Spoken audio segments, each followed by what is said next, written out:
have Ms. Erica Mitchell. Present. Representing Educational District 6, we have Ms. Patrice Hutcherson. Present. Representing Educational District at Large, Seat 9, and Board Chair, we have Ms. Jessica Johnson. Present. Also present, we have our Superintendent, Dr. Brian Johnson, our General Counsel, Nina Gupta, and also Dennis Leslie, our student representative from South Atlanta High School. And representing Educational District at Large, Seat 7, Mr. Alfred Shivy Brooks. Present. Madam Chair, you have a quorum. Thank you.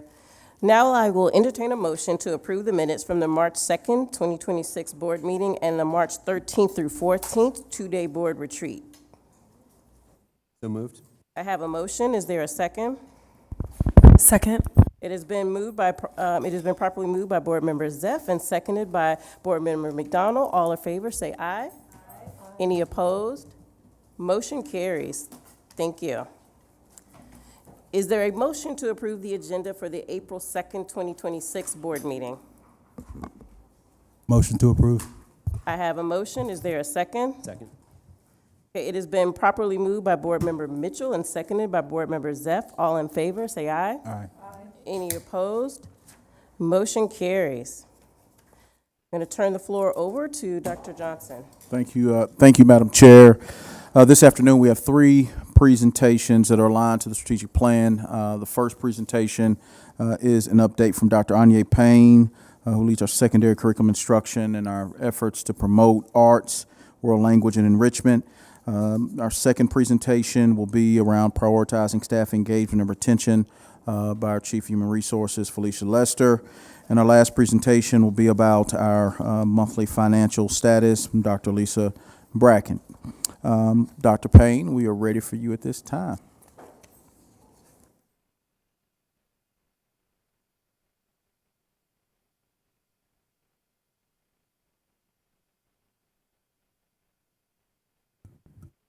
Good afternoon.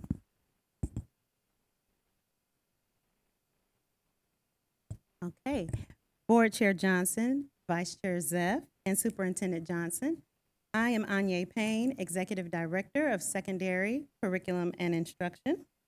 And today, I will be providing a strategy update of how our department promotes robust arts, world languages, and enrichment offerings.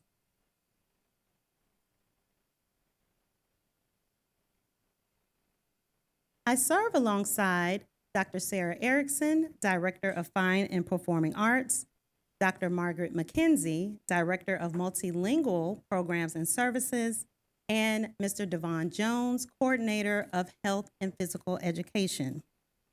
As we are a community of believers getting back to basics, and we work to educate and empower Atlanta students, we like to share how extended core offerings not only support but increase student achievement. We know that students don't succeed because we narrow their experiences, but because we expand them. These offerings increase student achievement, student engagement, and college and career readiness. As an APS parent of a graduating senior, I have had a front row seat to how these offerings have led to whole child achievement and joy. My daughter has been immersed in fine arts since elementary school.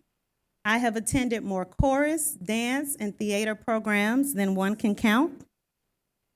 Whether participating as a dancer in The Lion King or a set designer for Fame, these opportunities have led to her growth.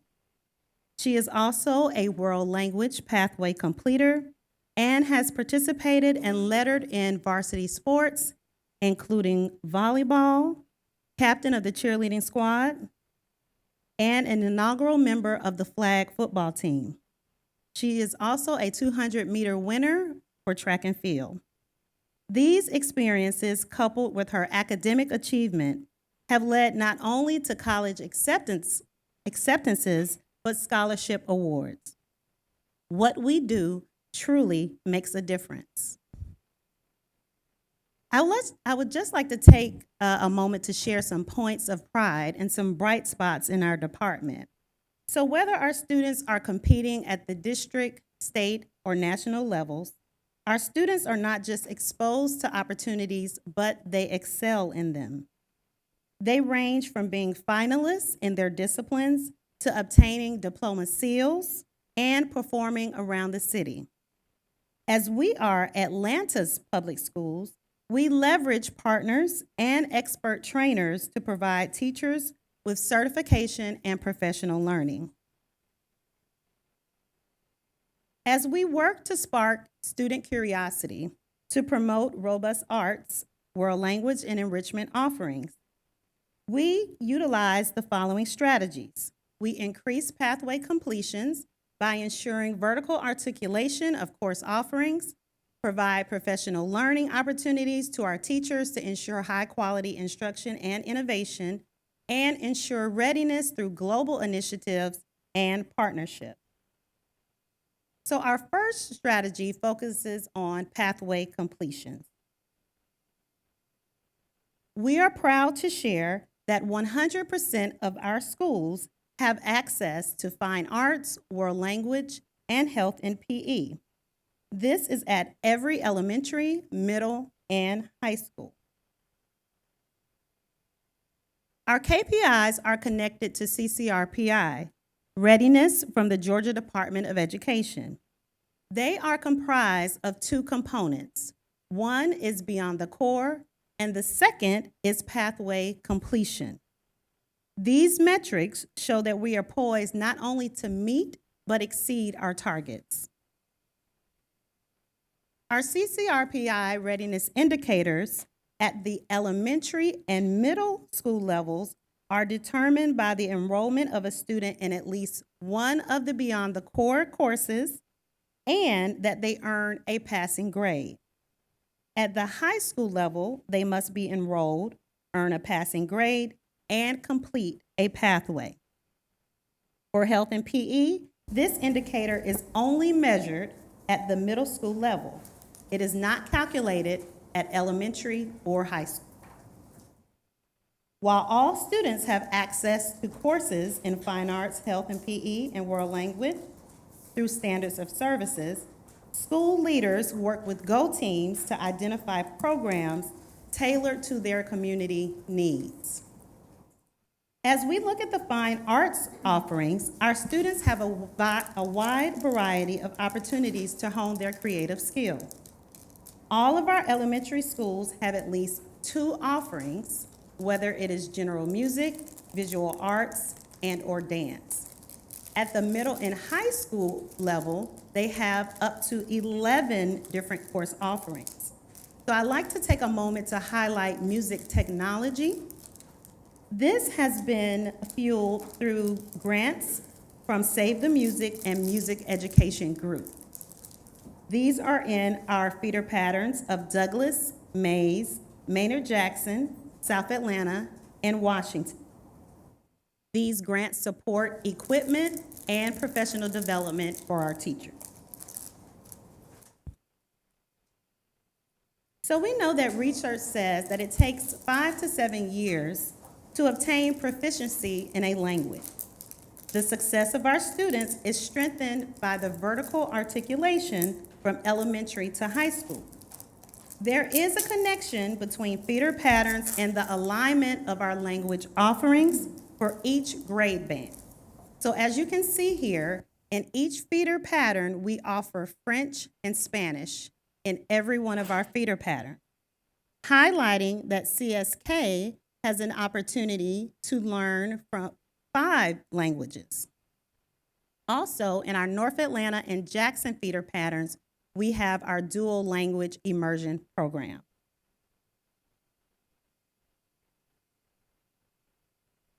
Our elementary and middle schools have access to health and PE, health and physical education, while our high school have access to health and personal fitness. It's important to note that they too have additional course offerings inclusive of weight training, body sculpting, physical conditioning, and so on. There is an appendix at the end of the presentation that details the course offerings by school as well as enrollment data. For strategy 2, although access is important, so is professional learning. The second strategy to support our robust offerings is driven by providing professional learning opportunities for our teachers.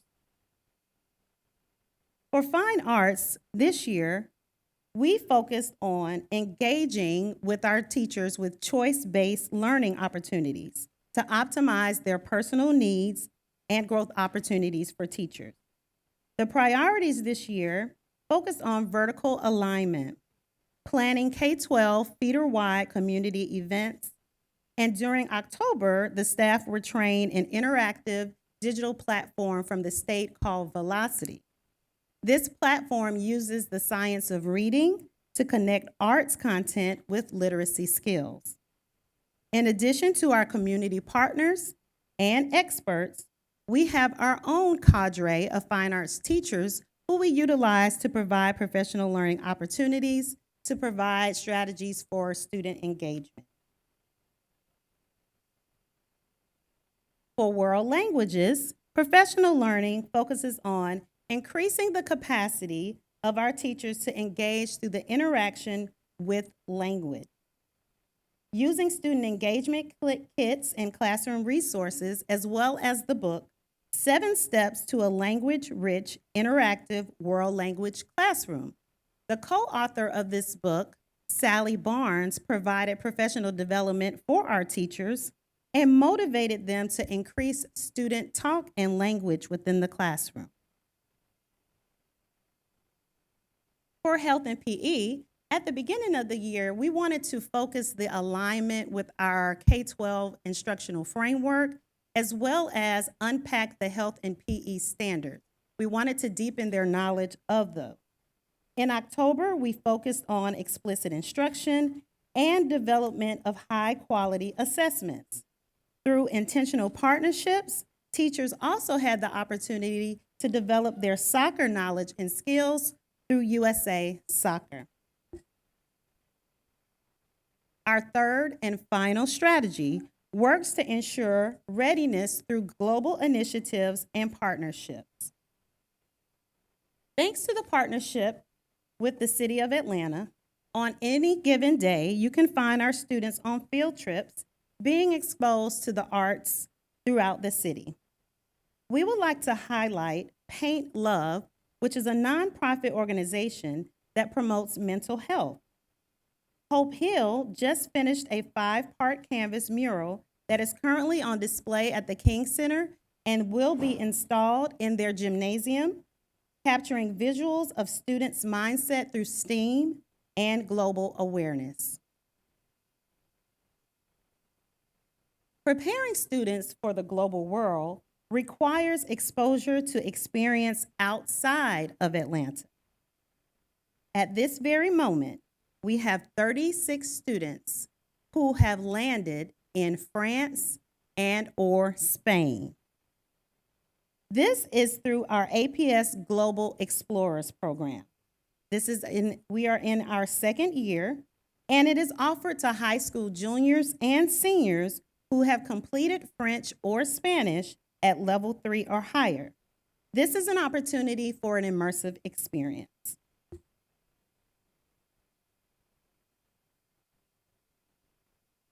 Another global connection is with our sister city, Fukuoka, Japan. This year, we celebrated the 20th anniversary of this sisterhood. 2 MOUs were established between APS and Fukuoka. This solidified our partnership and formalized our student exchange program. The second MOU was with Coretta Scott King Young Women's Leadership Academy with their sister school in Japan. So this year, a delegation from Fukuoka of students came to Atlanta and met at CSK along with the mayor of Fukuoka. And then this summer, we have 5 delegates who will be traveling to Japan to represent our city.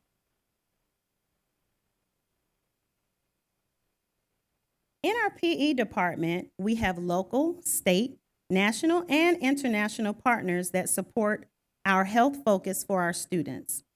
We would like to highlight All Kids Bike, who has worked with 6 of our schools over the last 2 years to promote bike safety and improve the awareness of shared pathways for walkers, bikers, and motorists.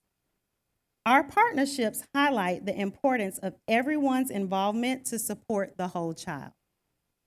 And lastly, our next steps are truly centered around the continuation of professional learning, expanding opportunities for our teachers, and of course, deepening our partnerships. We would like to thank the board for their continuous support of our efforts to provide students with exposure and experiences beyond the core. And we will take questions at this time. Thank you so much for the presentation. Before we open up the floor for questions from my colleagues, I just want to make sure that you all direct my colleagues' attention to the beautifully laminated, thank you, Michael and team, progress monitoring questions that we can use as a guide. I'll open up the floor, and I will start on this end. Thank you so much for the presentation. We all know how important exposure to the arts and health and exercise and all the offerings that we're fortunate to be able to provide in APS. And I too have 2 seniors, and I've seen the impact, and they had chose IB Art Pathway. So it's been tremendous, as well as language and all the other things they've gotten to experience in APS. And certainly want to continue the work. So I have some questions, particularly around partnerships. And I received the answers to my questions. Thank you all for responding. And I don't think I was clear in my question around the offerings. I know the course offerings, or I see in the appendix what is being offered at each school. I think I'm trying to understand how we're aligning our partnerships with our needs rather. Clearly it's different depending upon what's happening at what school, but I think it would be helpful for just us to even understand how that work between partnerships and fine arts in this area are joining together to really even further leverage some of our partnerships and make them more sustainable. And then I had a question that I thought of when talking to students at Breakfast with the Board around PE, and then just understanding what the offering is like in high school. Do we provide at every single high school, and this is standard, and I should know it, I guess, based on our policy too, credit for PE if a student is playing a sport? And if that's the case, not to take away that opportunity, but are we looking to shift in any way in how we provide PE at high school? First, I'll just talk a little bit about the partnership. So related to fine arts, a lot of those programs have been facilitated by the city of Atlanta. And then they have worked with the High Museum, Woodruff Art Center, and several botanical gardens, Chattahoochee Nature Center, several of them to create an ongoing experience where like every first grader will have the opportunity to travel to the botanical gardens. Every second grader will have the opportunity to travel somewhere else. And so those are kind of long-standing partnerships. A lot of times it just varies depending on schools or depending on the partners that reach out to us and how we facilitate and direct those resources based on the needs of the community or the offerings from that partner. I'll extend if there's anything else you'd like to share. But most of our partnerships are kind of brought kind of one-off. There hasn't been a systemized process of connecting schools with partners in the city. Good afternoon. My name is Sarah Erickson. I'm the Director of Fine Arts. As far as partnerships go, specifically in our high school, when Dr. Payne was mentioning our music technology, there are some qualifiers that are set by Save the Music that schools have to have. They have to have a certain number of enrolled students. They also have to have a certified music teacher to teach those courses. So we look at a bunch of different readiness factors. Music technology is a really innovative practice that we've seen really expand here in the last 5 years. Farrell was our first pilot school with that, and it's really taken off. So it's a lot of readiness factors that we have to look at when picking those partners, partner schools and our partner organizations, and that's specific to fine arts. The other program that Dr. Payne mentioned is our Cultural Experience Project. that is in its 21st year with Atlanta Public Schools and the Mayor's Office of Cultural Affairs. For the last 5 years, I've overseen that project. And that does work to get students into cultural arts spaces, but also into nature spaces as well, as mentioned with Chattahoochee Nature Center. This year, it looked a little bit different due to some funding restrictions, and we only had $70,000 to work with busing. But the venues provide all of the tickets for free for students, which is really remarkable. That funding comes from Title IV funding with federal programs, and I have an annual report that I'm more than happy to share with you guys. It's typically due at the top of June, so yeah. Any other questions? Not on that specifically, and just as, looking at our budget, which gets tighter. Yeah. I hear you talking about federal funds and some other spaces or, buckets we've been relying on, and you're giving great examples of things that have been sustainable. So as we look towards the future in a tighter budget, and we want to provide these opportunities for students, how do we help support funding what we must fund within here, and then how can we leverage in such a culturally rich city, as you all know, and you're already actively working on, and excited to see about the work with partnerships. It's getting even bigger and more specific now. And I'll just also give a shout out to the Maynard Jackson Cluster Band Night. That was a great example of the intention around 4th and 5th grade exposure to band, building those programs, and even more kids being able to participate. So thank you for that in fine arts. And I know I had a question around PE, so.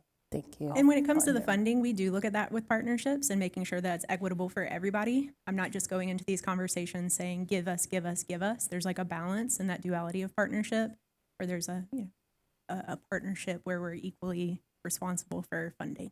Thanks. Thank you. Any other questions for my colleagues on this end? Okay. Oh, good. Oh, sorry. My apologies. Okay. I am. Apologies. Okay. Go right ahead. Devon Jones, coordinator PE. Thank you for the question. Regarding partnerships, what we tend to do is we have opportunities for teachers, for students, but teachers and schools will kind of divvy up and say, okay, yeah, that works for our district, that works for our school, and they'll sign up to match the partners that we do. One of the partnerships that kind of meet our schools is our partnership with let me say it right, with the Fulton County Board of Health, who comes into our schools and offers support with our sex ed programming. They provide financial assistance and wraparound services in our schools, so we're very proud of that. Regarding the varsity sports, what happens is students are offered that support if they take 3 years of varsity sports. The problem then comes is a lot of times the health and personal fitness are given in the 9th grade year, so there's some alignment issues there that we can look into, but yes, that is offered. I forgot we also have a fine arts waiver for PE as well. If they take 3 years of marching band or 3 years of dance, they get a 0.5 PE credit. Okay, Board Member Mitchell. Thank you. Thank you guys for the presentation. A lot of good tidbits in there. Had a quick question around some of the professional learning data that you had. I think as we navigate the next couple of years and wanting to make sure teachers are felt and heard from a salary perspective, we also want to make sure that they are taking advantage of all these great opportunities that we have as a district. So just curious about how many teachers are kind of taking advantage of some of these professional learning opportunities, and wondering if we can have some sort of like data breakout by district. I would be curious to see how things are happening in District 2, and just some opportunities that we can kind of push teachers towards some of these opportunities in the future. Okay.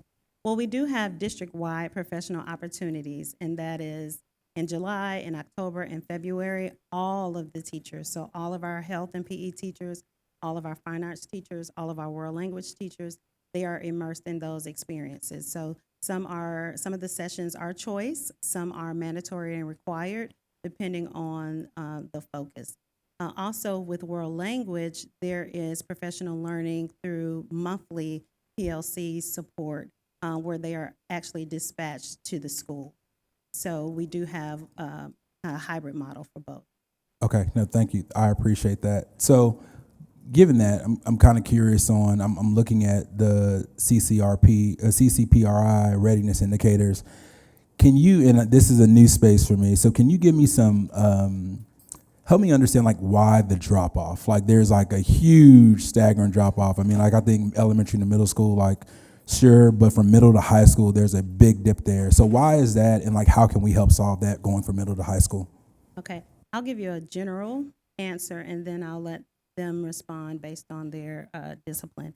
So at the elementary level, health and PE is offered, right? So all of those things are through our standards of service, a requirement of how many minutes and how much time students must participate in these activities. So it is included and it's mandatory and required within elementary. At the middle school level, you'll see that world language has a dip because at the middle school level, they are able to choose or assign their electives. And so they have more of an opportunity to choose from. And then at the high school level, of course, there are so many different offerings and pathways that they can participate. So the students are participating in pathways, just 27% are participating in fine arts and 31% are participating in world language. There are also CTAE pathways. There are other courses that they're able to select from. So it just gets split more than it is at the elementary where it's more centralized. Yeah, I think that probably answers it, Dr. Payne. So CTAE, JROTC, it's because of just the choice that students have, whereas in elementary it's more restricted, so to speak. So they have much more choice when they get to secondary. Thank you. Were you going to follow up? Okay. So good afternoon. Dr. Margaret McKenzie, I'm the Director for Multilingual Programs and Services, here to speak about world language. So I think one of the important things to note is a pathway is the completion of 3 courses in the same language. And in Atlanta Public Schools, we're very fortunate that our graduation requirements continue to embed world language because we want to ensure that our students meet the criteria for admissions into the University System of Georgia, regardless of the school. So that requirement would be the completion of 2 credits. So a student would have to go above and beyond the 2 credits required for graduation for pathway completion. The same with fine art. Thank you all for that clarification. Any other questions from my colleagues? Well, I want to make sure we welcome our student representative for today, Mr. Dennis Lewis.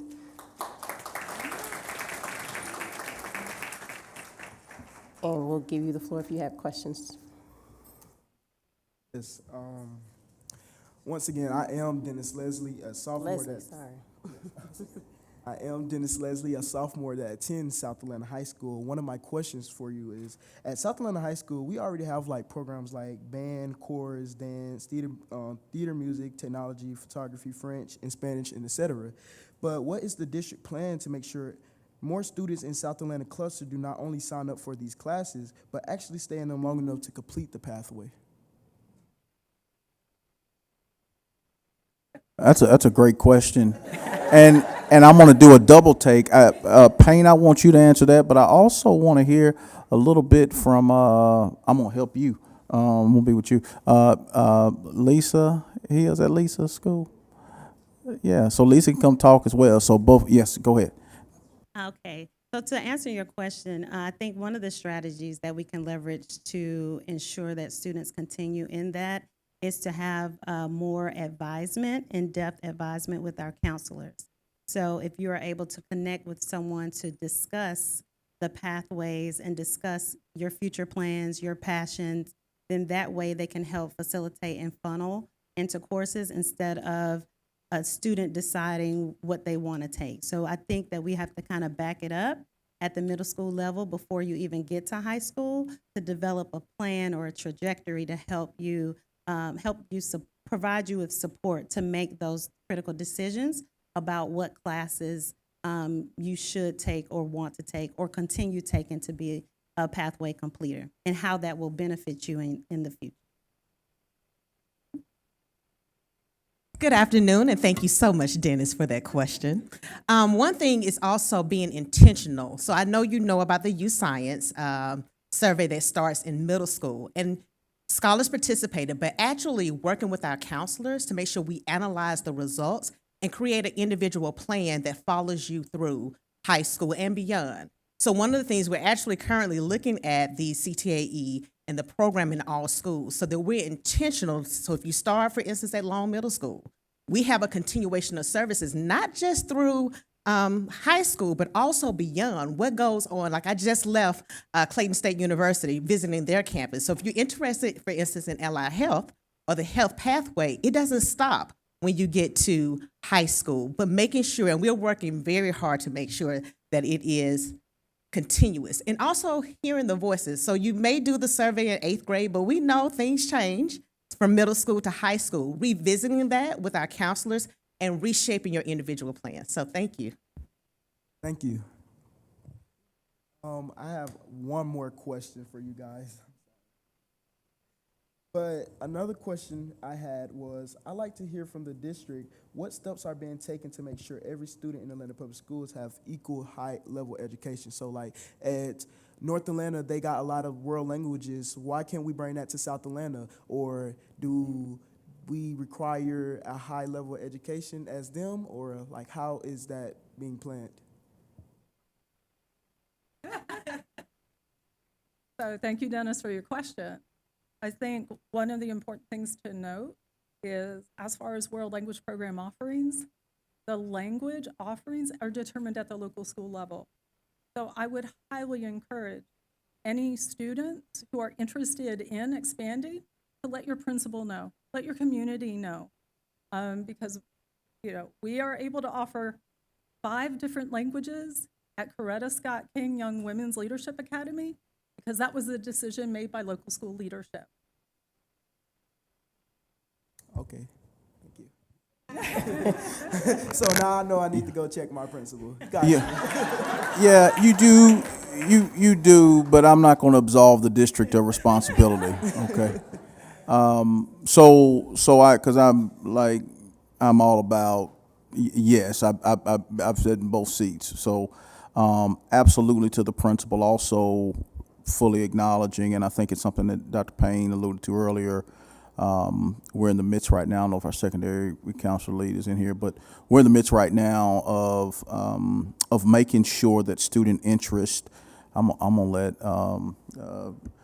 Miss Board Member Hutchinson speak to this, but making sure that student interest drives schedule development versus the other way around.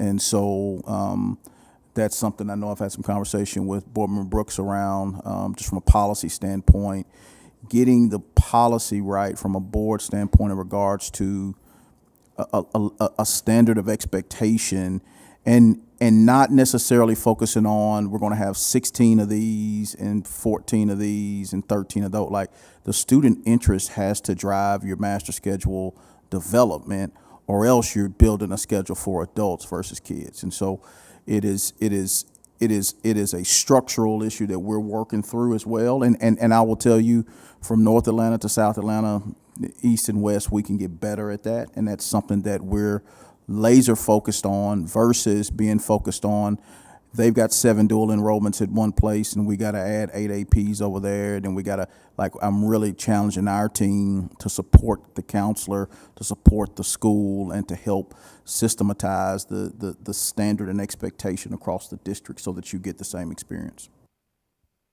That was well said. Thank you so much, Superintendent. I'm going to move over to my left. Any questions from my colleagues? I want to thank Dennis for making my job easier today. We need to increase our collaboration with the school counselors. Is the school council department here today?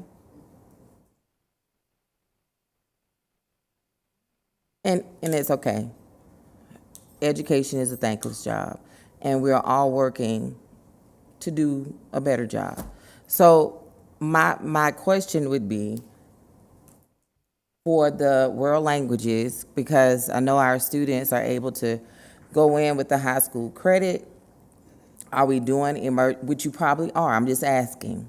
I'm not, this is not you should be, I want to know what we're doing, anecdotals. Is there an immersion program at any of the elementary schools where it rolls over into the middle school? They go in with the high school credit in these various languages that this student just asked for.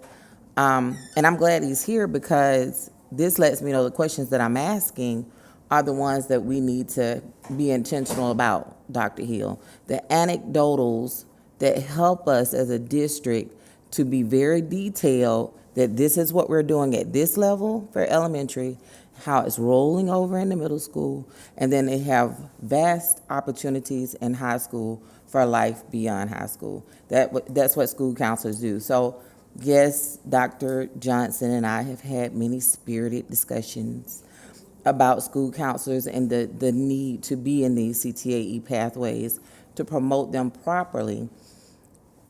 And I don't want to go too far off into talking where we forget the question, but I know you have these programs. I would like to know more about them so that we could promote them in the school counseling department, partnering with the school counseling department, and how much the students get exposed to going out of the country, because that's phenomenal. We want those numbers because it activates learning when they get to see other countries. It makes them want to do well as citizens. So how many of our schools participate in that? What funding do we have for it? What do we need to do to make sure we have our students traveling in 5th grade, middle school, high school? The CTAE pathways, I know it's not here, but I wrote a note while you all were talking, where is CTAE pathway and ROTC? Because I know it increases our CCRPI numbers with the 3 levels being completed. So I know it was a couple of things that I just presented, right? Like I did my own presentation. But I know you all understand it because we're colleagues. I'm a public educator as well. So I understand what you're saying. And I've heard what he said. And he wants, to talk to the principal. We want all of the same things in many of the schools, the opportunities, but if we start where these children like him tell the elementary children about these experiences and opportunities, then we have more buy-in. But I don't know how much cross-programming we have that we share. So I know I just gave you a whole lot of questions, but I'm pretty sure you have answers. Absolutely. So thank you. First off, I would let you know that our department does partner with counseling.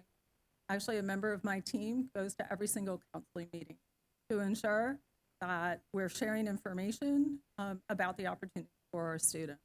When it comes to world language, Atlanta Public Schools is unique compared to the rest of the state of Georgia. And it's something that is a point of pride for us.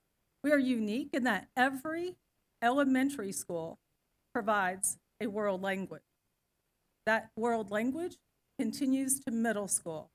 And every middle school is to provide the opportunity for high school credit because our students are ready for that.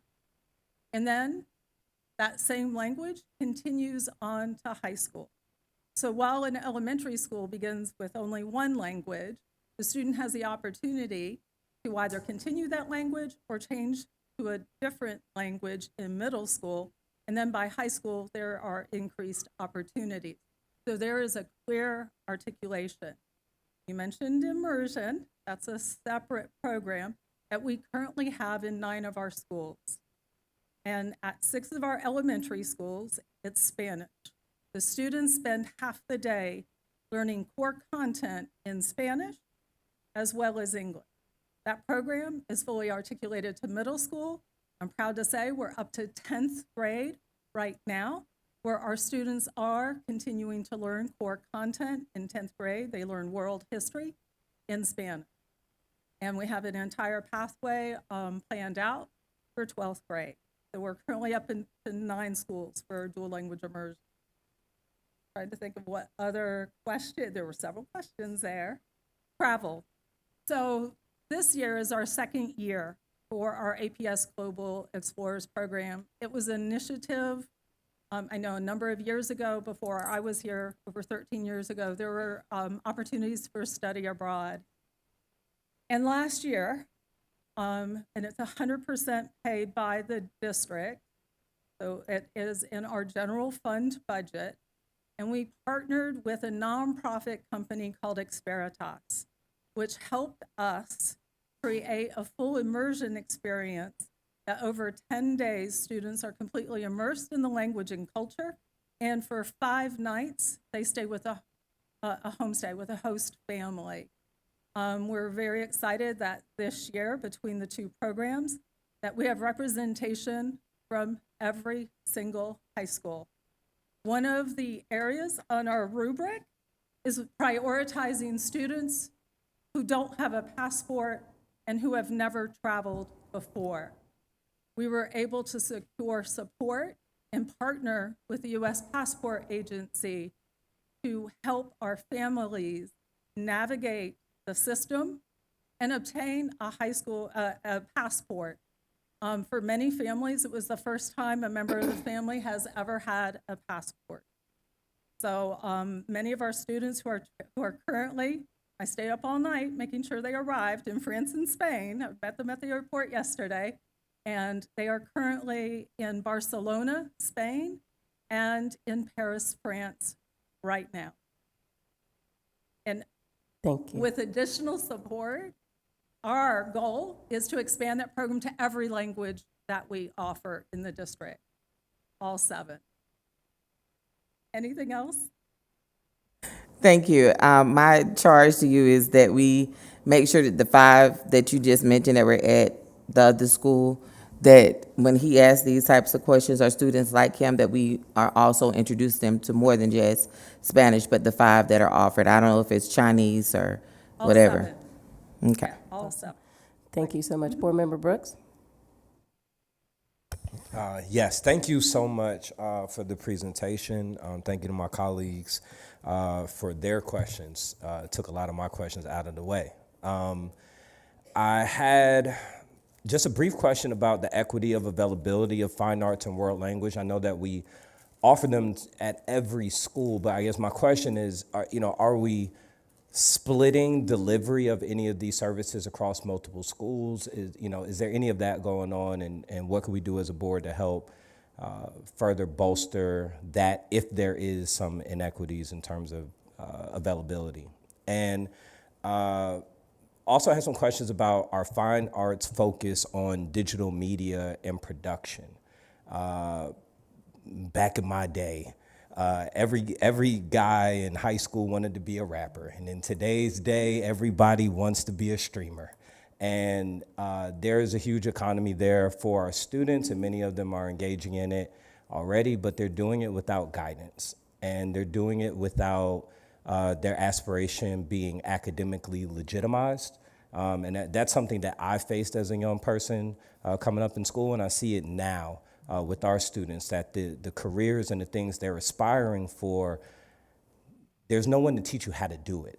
How to edit a video, how to understand SEO, how to understand keywording, how to understand posting, algorithms, all the things that are a viable economy and career pathway for many of our students. So I'm asking us just to be intentional about that if we are not yet, and if we are, to please share about those things. And the last thing I'll say is, and Dr. Johnson brought it up, we have had some conversations about just the culture of counseling. As our kids get older, they run from rigor. They run from rigor. They go for the easiest pathway that they could. And I know that just as being a father and watching my son get his first opportunity to talk directly to his counselor and make decisions without me, and all those honors classes went away, IB classes went away, and we're looking at that. No, I wasn't Christian. It was Bryce. It was my older son, when he first got to Maynard Jackson. And so I do think we do need to have a serious come to Jesus conversation about, culturally as families, are we pushing our learners towards more rigor? But then also in policy, are we making it too easy for students to switch out? And what could we do, not to make it impossible, but to make sure that there are more checks before a student opts out to doing less rigor? Because we could offer more AP classes, but if they do not enroll in those classes, it's all for naught. my last slide is if we could have a healthier, definitive way to be more transparent about how we assess student interest. I know we give surveys, but it would be good to see a little bit more data on that. It may be something beyond just surveys. I'm not sure exactly what that looks like, but I know how our kids are. They don't click. So that's it. I digress. Thank you so much. So appreciate you all for this presentation. I believe my board colleagues and I really have a deeper understanding of the PD opportunities that are available and the strategies for students to actually complete some of the pathways in these key areas. And for us, I think there are two opportunities that I heard lifted up. We started a conversation about advising standards, and I'm hearing that bubbling up as part of an opportunity, maybe even from a policy perspective for the board to lead in. And then also around the student interest, we would love to get follow-up from the administration around how that process continues to shape and change over time so that we can make sure that we're clear about the opportunities that our students are getting access to and the demand for those particular opportunities across the city. And then, oh, sure, go ahead. And I just want to say I appreciate the appendix, and I draw the public's attention to the appendix because it lists by cluster what the options are, and it really is, the depth is impressive, and you can actually see how it articulates from elementary to middle and high school. So thank you for including that information. I know we've been asking for that in the past, so thank you for that.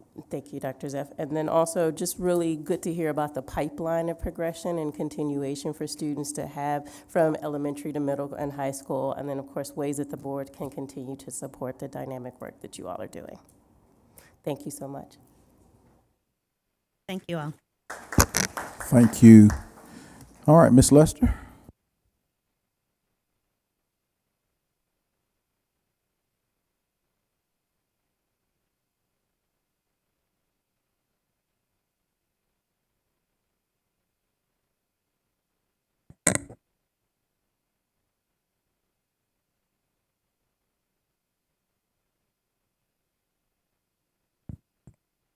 Well, good afternoon, Board Chair Johnson and members of the Atlanta Board of Education, Superintendent Dr. Johnson, colleagues, and members of the broader APS community.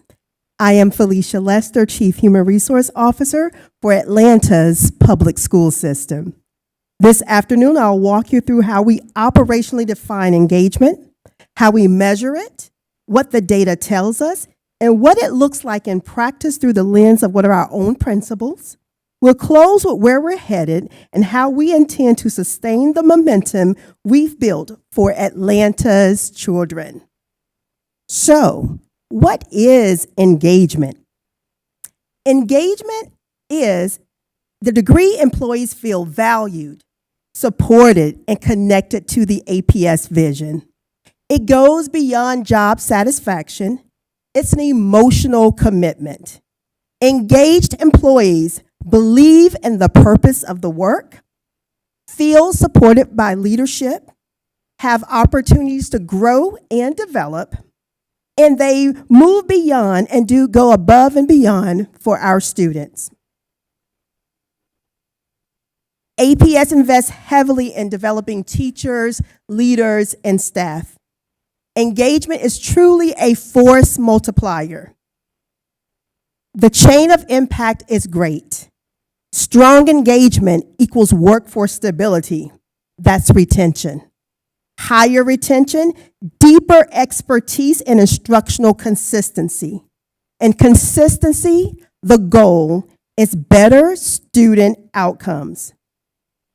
When engagement is low or weak in Atlanta Public Schools, we run the risk of being a training ground, a developing ground, where teachers and other employees go to other organizations and other school districts, and the students will not benefit. There are two KPIs that are centered around engagement. Staff engagement, our goal was 53.8%, and we've achieved a 54%. And teacher retention, our goal being 86%, and we've reached 90.3%, where we've already met the 2030 goal. The strengths work is really, truly the foundation of engagement. I'm going to talk a little bit about that.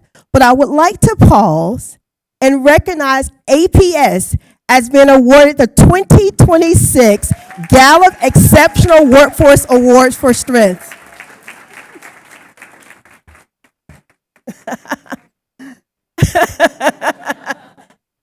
Thank you.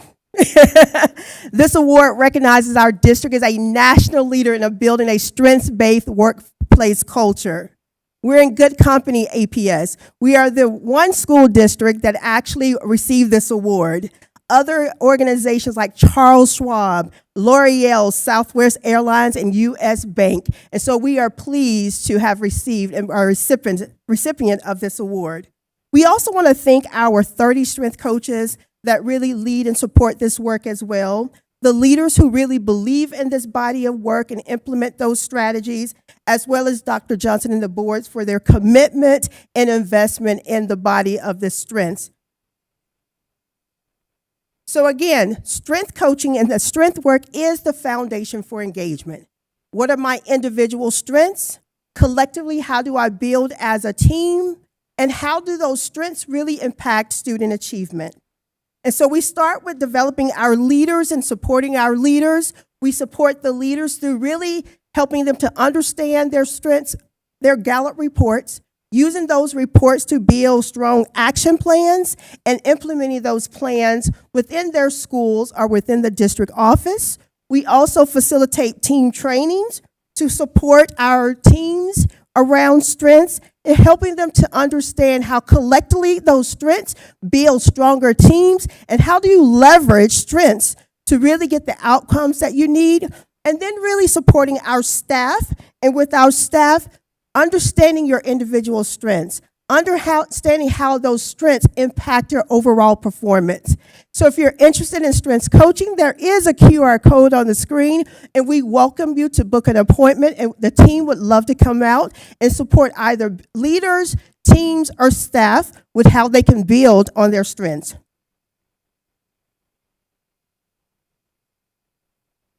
So this engagement work is really fundamental to two basic strategies. The first strategy is we must empower leaders as engagement drivers. This work is embedded that leaders understand and leaders shape and build relationships. And so we develop engagement capacity through coaching and development strategies, helping them, again, to unpack their data, understand their data, and build those improvement plans and implement those plans. And secondly, really supporting the overall organization with, supporting the employee experience and making sure that employees are recognized, making sure that they understand all of the growth opportunities that are available for them, and making sure that their well-being and their mentals are supported. We do this through surveys, voice, advocacies, advisories.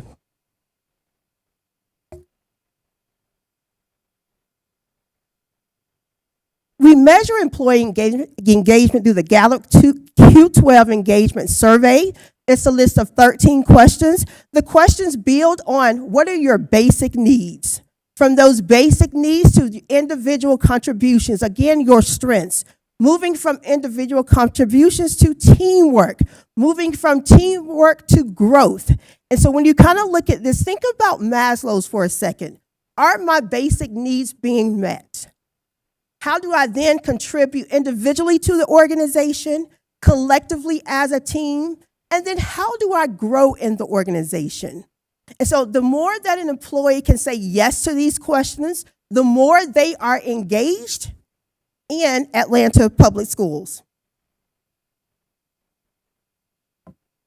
We are exceeding, or historically we have a high in our engagement survey result. Our spring 2026 result demonstrates that 54% of the organization were engaged. They felt that they were engaged.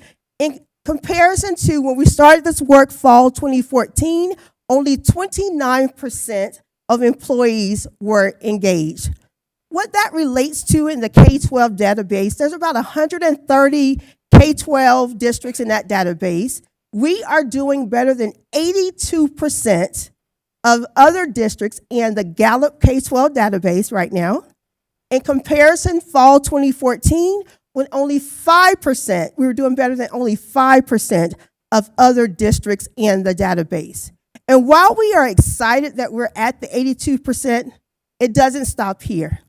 There's more work to do because the reality is 54% feel engaged.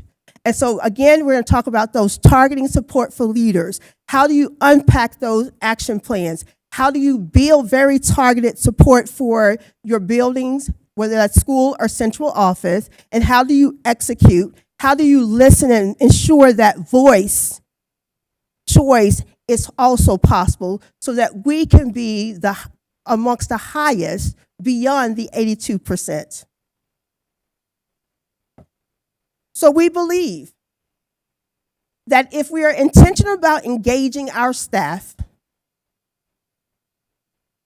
and we are intentional about professional development and growth, which is retention, that there will be great outcomes for student achievement. And engagement is strengthening our schools. We're excited about year over year, 99% of our teacher vacancies being filled by day one. Principal experience rising, being very intentional with recruitment and retention of the best principals to lead our schools because we know that principals matters. We know that the teacher matters. We've surpassed our retention goals and we are pulling our leaders from within. Over 50% of our leaders came from within APS. What does engagement look like in action? You see here various examples of engagement in action, whether that's community events, the APS School Bash, whether that's student programs of Men of APS Reading Day, the Mercedes-Benz Stadium volunteering, employee recognition that we often see at the board meetings, but it goes beyond the board meetings. They're also recognizing their respective locations, whether that's investing in growth and well-being of staff. And that is being very intentional about the level of professional development that is provided. That is ensuring that well-being offerings are provided to our staff with botanical gardens, YMCA, having a robust benefits package for our staff. So I will step aside and allow Principal Hollis to talk about engagement and action at David T. Howard Middle School.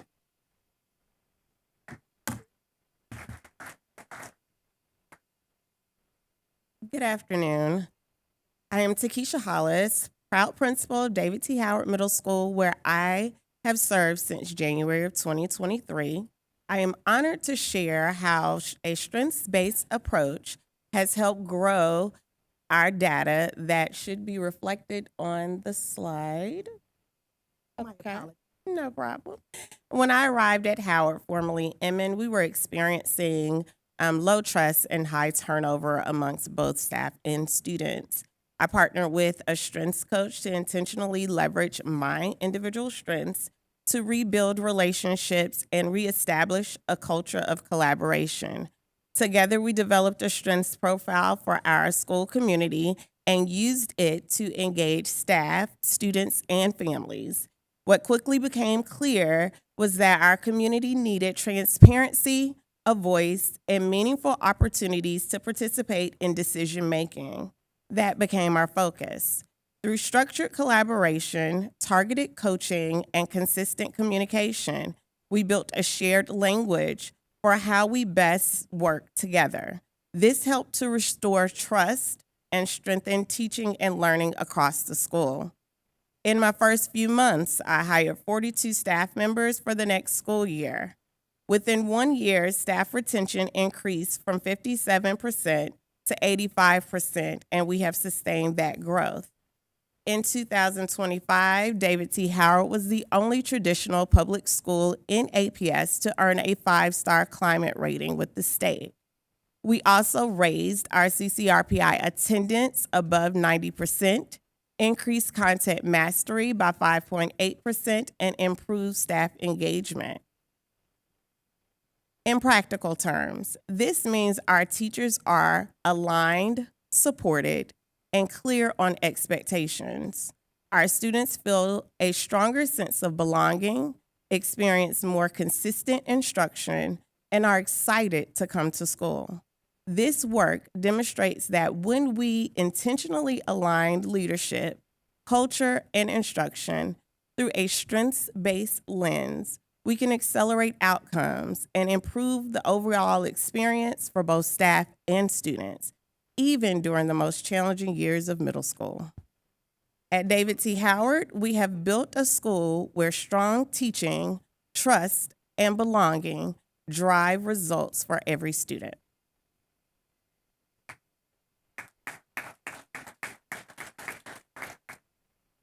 Thank you, Principal Hollis. That is strengths in action, engagement in action.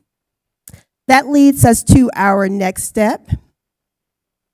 One of our areas will be to continue supporting leaders and developing those plans around performance. And when we talk about performance, really from that strength-based lens and practices. We're going to expand access to strength-based development opportunities. Again, we have about 30 in-house coaches, and we are actively recruiting and strengthening those coaches so that we're able to better serve the district. And so again, if you're interested in coaching, just let us know. And then we're equipping leaders to really analyze that data, customize those strategies, and embed those strategies into the school improvement plans so that you can execute them, that you can constantly review them. And we believe if we do this, you're impacting your climate, attendance, and achievement, as Principal Hollis stated. Thank you. Thank you so much for that presentation. I will share that the board had an opportunity to complete our Strengths Finders during our retreat last month, and it was definitely a good opportunity to get a better understanding of the strengths of a number of my colleagues. And so we're definitely leaning in with the district on that initiative. I will start to my left and see which board members have questions at this time. Board Member Brooks. I just wanted to make a comment and say thank you all so much for your hard work.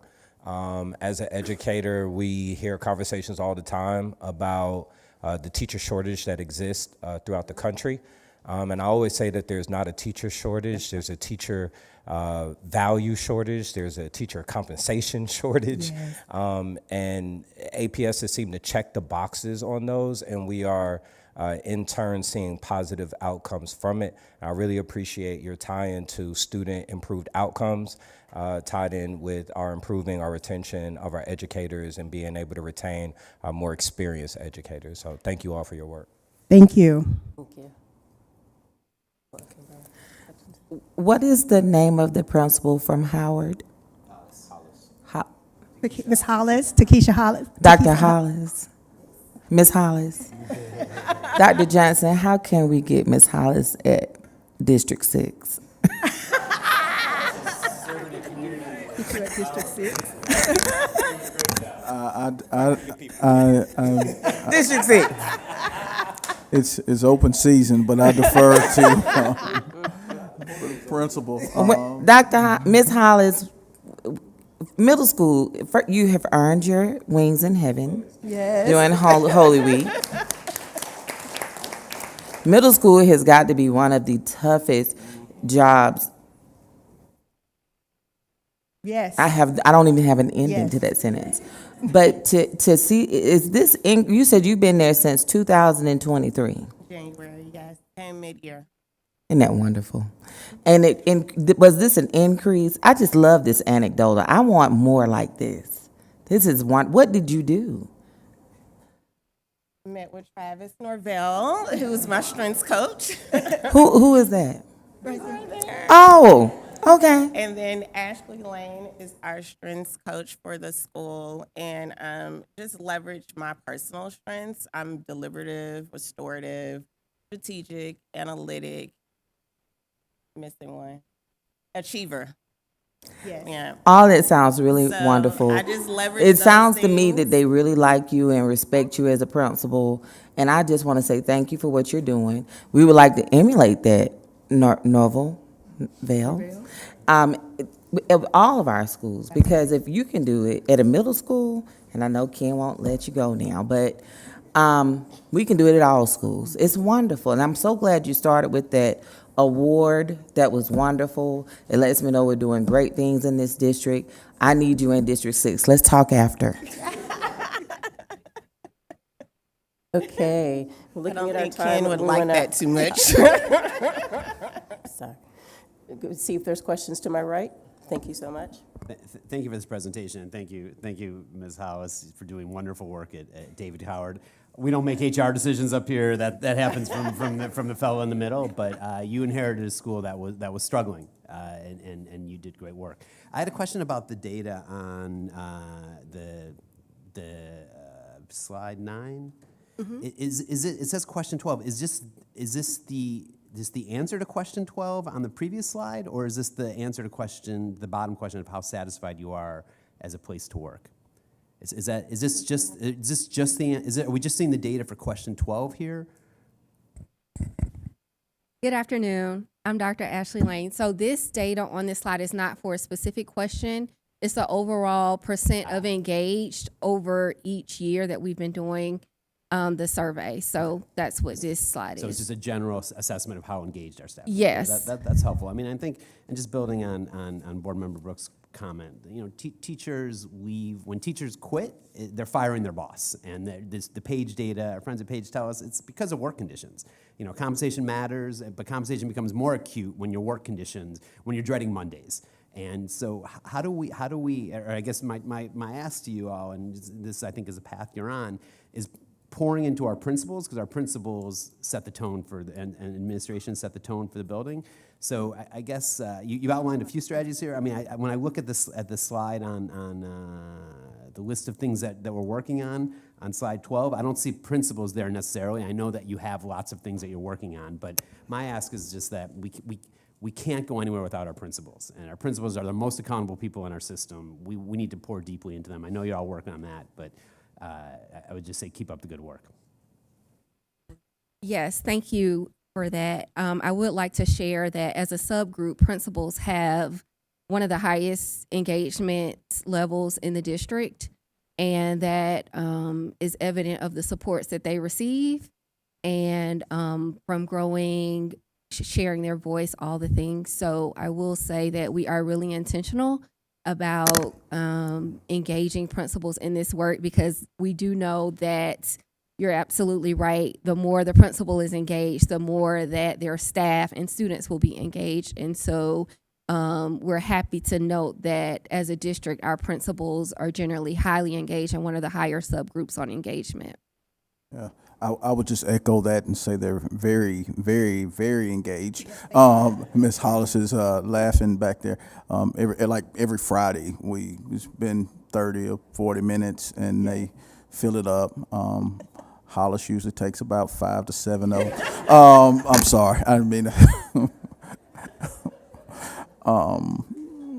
But to the point, we've always shared this, and our team knows this. Like we can't hire every teacher. We know the teacher. It's unequivocal. The teacher has the most significant impact on student learning, right? Who has the most significant impact on the teacher, the counselor, the staff? It's the principal. And what we can do is get the principalship right and support the principal with deep intentionality as they set that culture across the building. So, so to your point, Tommy, our associates, we try to spend a lot of time with that group. Thank you. Our student representative, Mr. Dennis. Yes, I am Dennis Leslie once again. By the way, I loved y'all presentation. I liked how y'all talked about teamwork and the intention rate going up by 85% in just 1 year. That's actually an achievement. That's good. But I have a question. So at South Atlanta High School, how will our effort to support and retain staff truly lead to a consistent for students in our classroom, while also strengthening relationships between teachers and students and building more positive, stable, and supportive school culture at the same time? Mr. Dennis, repeat that again so we can make sure that we understand exactly what you're asking us. Okay. So at South Atlanta High School, how would our effort support and retaining staff truly lead to real consistency for students in our classroom, while also strengthening the relationships between the teachers and the students and building a more positive and stable and supportive school culture overall. All right, thank you so much for your question. So we believe when we attract and retain really solid leaders and solid teachers, that students naturally benefit from that experience. So when you have a teacher or a leader, anyone that is working in your school that is connected to the mission and vision of the organization, who feels that someone at work really supports and is invested in their growth and development, that they feel that they have the opportunity to do what they do best every day, and that their coworkers are connected and are doing good work, then that in turn gives them the connection to the mission and vision of the organization. And you as students would see that because your teachers, your bus drivers, your principals, they will show up and show out for you every single day. You know, from year over year, you'll have committed teachers and principals. So it won't be that one year you'll have a teacher there and the next year you won't. They'll go over and beyond for you. So that looks like coming to Saturday school, you having access to them before school, during lunch tutorial, after school. They'll go out and collaborate with businesses, internal and external stakeholders, and provide opportunities for internships, scholarships, tutors. So as a student, when you will see the benefit of all of this engagement work through the actions of your teachers and your leaders and everyone that supports you as a adult in the building, because they are going to be going above and beyond to make sure that you and all of the other students like you are ready for college, career, and life. I'll also add, one of the things that we're doing very closely is we've already analyzed the retention data specifically at all the schools, including South Atlanta. So we have a core team that is working with your principal, working with the leadership team to set targets. What do you need in your building? So they are working through that work. The second layer to that is when we get the teachers in the building, retain the right teachers for your school, the team then goes out and supports the principal with how do you keep them engaged so that all the things that were discussed here, you will actually feel it and see it in your building. Thank you. You're welcome. Thank you so much. Any other? Board Member Mitchell? Yes, thank you guys for this presentation. I think I'll echo what everyone else has said. It was an amazing presentation, and I think anytime we see growth in areas, that's a hand clap moment for us at APS.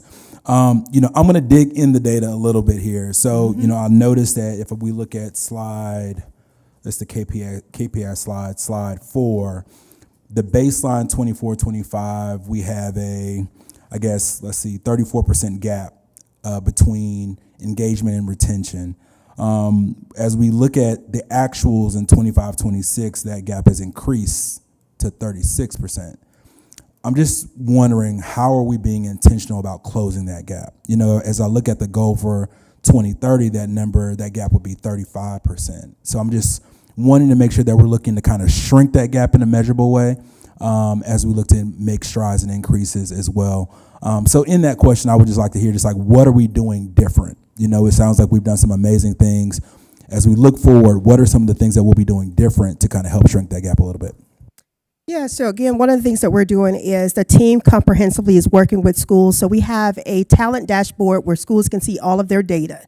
They're able to drill down and really analyze their data. And so we push in and work with those schools and really setting targeted plans, starting with one, what's the profile of the teacher you're looking for? Then we're analyzing to see the teachers that are going to be retained. What are you doing as a principal or a building leader to retain those teachers? And then we're pushing into, now once you've retained them, part of that is that them feeling valued, them feeling supported, that they have voice. So all of the things that we kind of talked about, working really closely with those principals to do that. And so again, it starts with, we had to set some retention goals initially. Because when we first looked at our data a few years ago, we noticed that there were some significant gaps within our schools around retention. So once we set those retention goals, then we start working on experience level goals. Then now we have the retention there, we have the experience there. Now, how are we going to ensure that staff members are engaged? Absolutely. Like I appreciate that. I just want to make sure that we're thinking about how do we, because the way that I look at this is the inverse. We have 54% of teachers that are engaged, but we have a whole lot that are not. Yes. So for us to retain so many teachers, we got a lot that aren't even really engaged here. So I think we need to kind of find a way to kind of help fix that issue right there. So thank you. Yeah. And we're just going to clarify a little bit about that. Thank you for your question and comment. And it's actually really a common concern when you think about engagement, and we get questions like this a lot in the engagement space. So I just want to share that when you're thinking about the 54%, that is engaged, which means you're going above and beyond. You feel connected to the mission, vision, all the things. Then we have the percent that's not engaged. They are still doing a good job. It's just the language that is used when we have this. So not engaged, so we have engaged, not engaged, actively disengaged. So actively disengaged, we're in single digits, 9%. The rest of the employees for APS are doing a good job. Okay, so it's a little bit different when you think about it. So they are doing what is being asked of them. They're doing what is expected. And for the most part, they're meeting the mark. When you look at the 54%, they're going above the mark. No, I got you. No, Okay. That's helpful. Again, it's helpful. Okay. But I think as we kind of look at, like literacy rates, Yeah. we want to make sure that we have more of the like Engaged. 50, yes. We agree with you. That's why when I said Yeah. on the slide that although we're doing better than 82% of the other K-12 districts, we know that that's not good enough for us. Absolutely Because our not. goal is student achievement, student outcomes. Absolutely. And so in order for us to do that in Atlanta Public Schools, we need staff members who really believe in the mission and that they're going above and beyond. And so competitive is in my nature. I want that to say that we're doing better than 100% of the K-12 schools in the database, so we understand that. So that's part of the work that we're doing to work with schools to set very clear engagement strategies, and that is embedded again in those school improvement plans, and that we're monitoring and supporting them from the district level with the things that they need to be able to implement it. Yeah, last question on my end. What do you all need from us as a board to kind of help push on this front? I think that this is a very important area that we will be looking at over the next couple of years. And again, it's a gap that I want to see shrink a whole lot more than the 35% that we have in our goal of 2030. So what can we do to kind of be helpful here? What are some of the things that we can kind of take on ourselves? I think the board has started the first start, which is understanding your strengths. So really the buy-in in this work and really supporting us with the continuation and development in this work.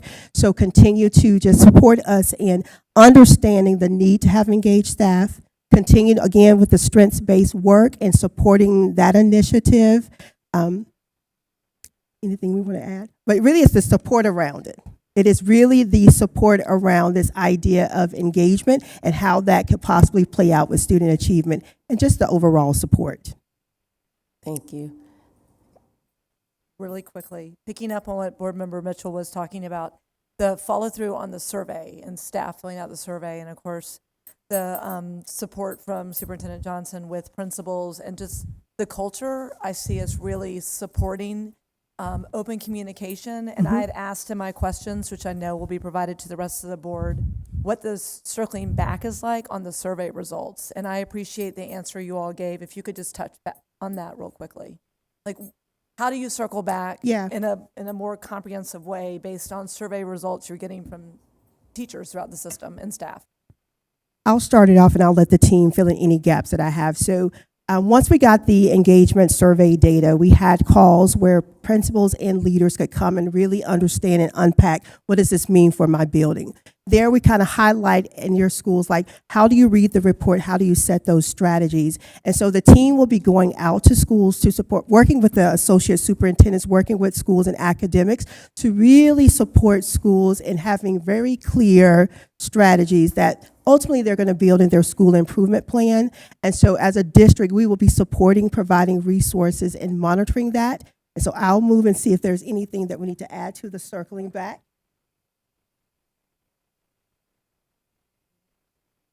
But really closing that gap and that you understand it and that we're monitoring, supporting, and making sure that those strategies are implemented. That's excellent. And that's really helpful to hear because obviously when someone takes the time to do a survey and Yes. provide a lot of information, want to make sure that we're clear on how we follow up. Thank you all so much. Great presentation. All right, thank you everyone for your presentation. I'll turn it back over. Thank you. Dr. Bracken?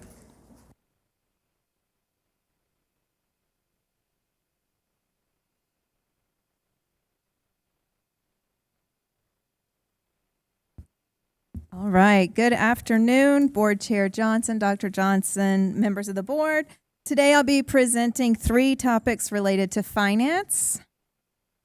First, I'll be providing you with the financials for FY 2026 for all activities occurring in the months of July through February in the Consolidated General Fund budget. Following that, I'll have a recommendation for a budget adjustment, and I'll provide a brief overview of where we are so far for the FY 27 budget development cycle. With the next 4 slides, as always, we'll cover the FY 26 financials so far this year. We've completed the first 8 months of the fiscal year, and the financial position continues to be relatively strong.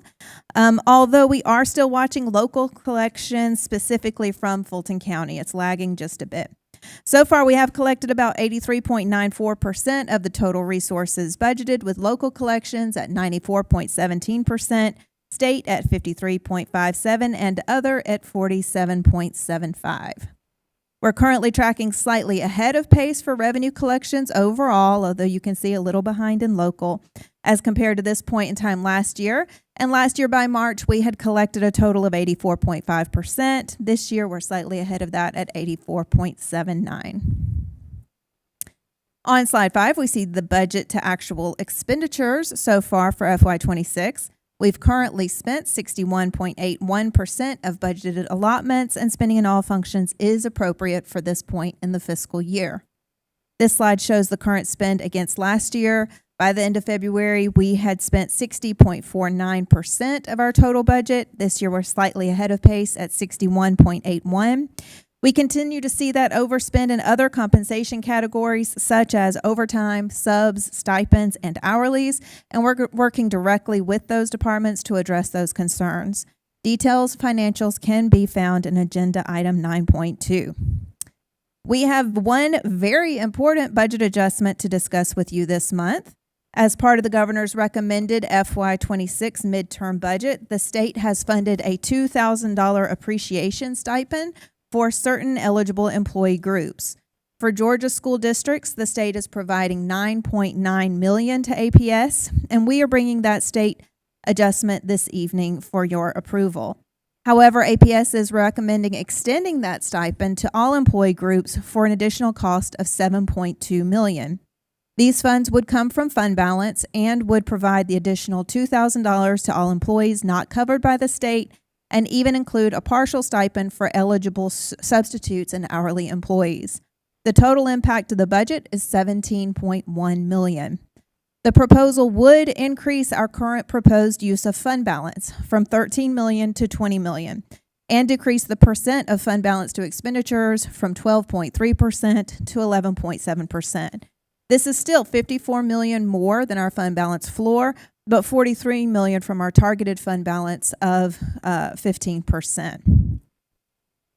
The state is providing $2,000 for only those employees that are funded through the state's QBE allotment sheets, both by category and by number of employees.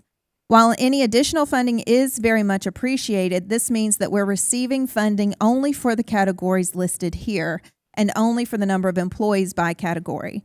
So for instance, while the state is providing funding for 193 paraprofessionals, the district actually employs over 900 paras. Our proposal this evening would extend the $2,000 appreciation stipend to all of those paras, teachers, and position categories not covered by the QBE funding formula. Eligibility for the $2,000 is determined by all those who are full-time employees hired before January 2nd, 2026. Part-time employees are also eligible for a prorated payment, and substitutes can expect up to $1,000 if they have worked more than 50% of available days from the first day of school through March 15th. Pending your approval, these payments are expected to go out with the April 15th payroll. Details for the proposed appreciation stipend can be found in Agenda Item 6.1, and we will be discussing this again this evening. And the budget adjustment can be found in Agenda Item 6.2. Agenda Item 9.3 includes the detailed information report for special revenue adjustments less than $1 million that have occurred in March. Finally, I will bring a brief update on the FY27 budget planning process so far. Today is a very big day for all of us that have been eagle-eye watching this legislative session. It is Sine Die. Of course, from the very beginning, we've been closely watching and actively weighing in on House Bill 1116, which has passed the Senate by substitute on Tuesday. While this bill contains some similar language to previous bills that have been that we've seen that specifically cap homesteaded properties and provide targeted relief to homeowners, this is similar to our previous House Bill 92, for example. This bill includes a component that would require districts to go to referendum any year that the digest exceeds 3%. This is very problematic for us for many reasons, including the timing. So APS doesn't usually even get our digest until June at the earliest, sometimes not until August, and we are mandated to approve our budget by July 1st. Plus, referendums can be extremely expensive, and it would be on our dime. The last time we had to fund an off-cycle vote, it cost the district $4.6 million. This would be very likely, and this would happen almost every single year. So historically, state-mandated cost alone, so just TRS, state health, and the teacher salary increases have increased between 4 and 16% every year since FY23. If this legislation had been in place, we would have had to go to referendum every year since 2021, except for the last year where we dodged it only because of the unforeseen decrease in commercial values, which had our digest at 2.8%. Of course, this impacts not only APS, but every local school district in Georgia, and trust that we're all working collaboratively to share with legislators the challenges behind this bill.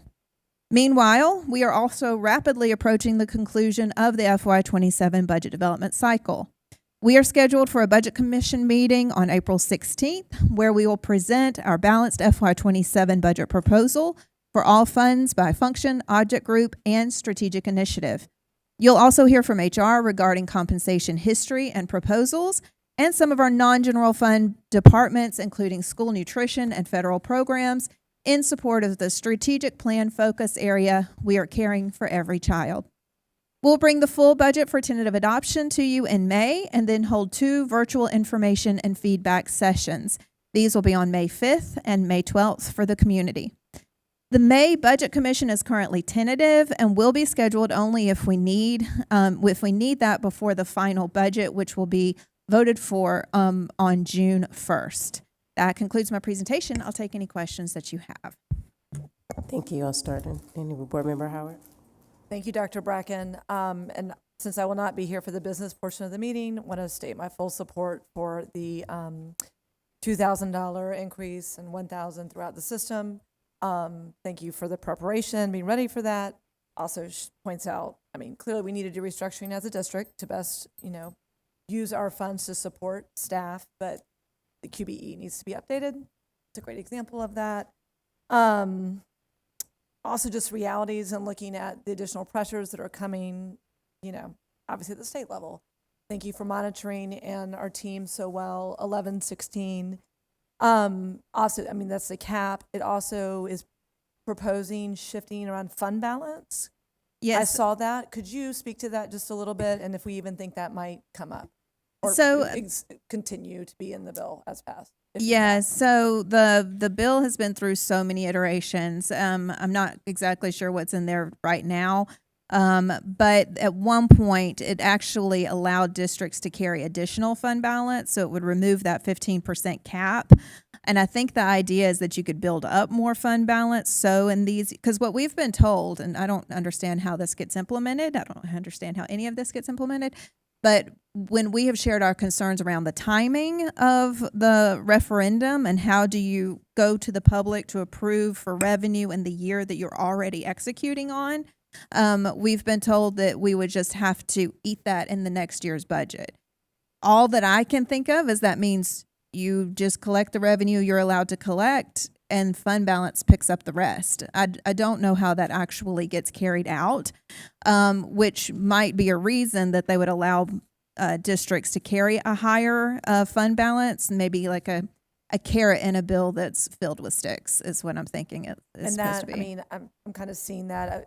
I was almost like, is that going to require 25%? But I hear you saying they're allowing it to Yeah, build up and the not way have it's been to. positioned is that will allow districts to go above that 15% cap. And we we know s- that many of us at some point have carried fund balances higher than that anyway, so.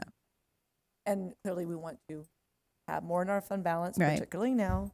And also, of course, the potential sales tax to offset the impact. So yeah, we'll see at 1 a.m. Yep. what the final outcome is. And yes, I'll as- see tomorrow morning. I'm not staying up for it, but. I'm not either. I'm not setting an alarm for that, but we'll all find out tomorrow. And then just, a plug to everyone out there, April 16th for our next Budget Commission meeting. Please, folks, tune in and appreciate all the work you all have done. And yeah, we'll see what the impact is and making sure we are best positioned as a district to best support our students with what we have, our resources, and whatever is potentially coming our way. Thank you. Thank you. Thank you. Board Member Mitchell. Thank you as always, Dr. Bracken, for the presentation. I will be up at 1 o'clock in the morning waiting on that, guys. I don't know what you will be doing, but no, I'll be there. I had a really quick question for you, and I don't want to put you on the spot, but I do want us to be intentional about this as we think about future board meetings or budget committee meetings. I had my first community meeting recently in District 2, which was amazing. All 9 of us that were there. Please, guys, if you're watching here, you guys should be showing up to community meetings. But in that community meeting, there was a lot of air in the room around TADS. I think that's the elephant in the room for the city right now, and especially for us as board members. So, I would love your thoughts on whether or not we can see as we move forward in these conversations around budget, how TADS will impact our budget. I think I would love for our community to hear a bit more about that.